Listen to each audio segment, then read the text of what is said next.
Mahusay silang lahat, pero alam ni ni Jules yon na isa siya sa mga hinahangaan ko, isa siya sa mga tinutukan ko kasi naniniwala ako doon sa pagsasabuhay niya doon sa Maria Clara. Ibang Maria Clara yung ipinakita niya sa atin.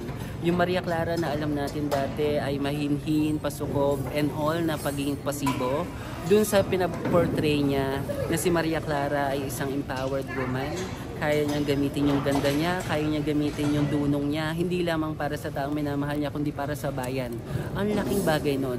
Nagbago yung pagtingin natin doon sa Maria Clara at si Julie Anyo. Tumatak na sa kanya. Kasi kilala natin outside si Jules na hindi siya ganun na dalagang Pilipina. Kasi fighter yan Pero nagawa niya ng maayos. Tapos, nung kumanta siya ng Ave Maria, walang ibang makakagawa nun. Siya lang. So sobrang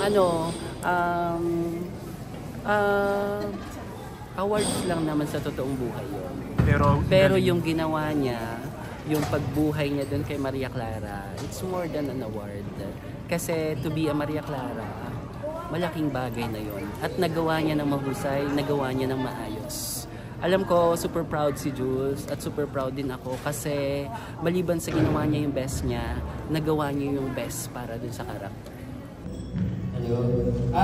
Ayun, hingin ko lang yung pagkakataon na magpasalamat siyempre sa GMA. Nandito si Miss Lilibet, si Miss Cherry, si Miss Helen. Sa creative team, maraming salamat. Kay Miss Regine, kay Miss Michelle, sa lahat ng team, sa aking kasamang director, si Paul Santa Ana, sa lahat ng actors, staff. Yun lang gusto ko lang maraming salamat sa pagkakataon na makatrabaho po kayong lahat. Sobrang special ng program na ito, ng serye na ito. Sobrang madami siyang nagawang first para sa akin. And then I think ito yung isa sa mga projects na hindi makakalimutan. So, sana abangan ng mga tao, panoorin nila, pinaghirapan mo ng lahat ng team ito.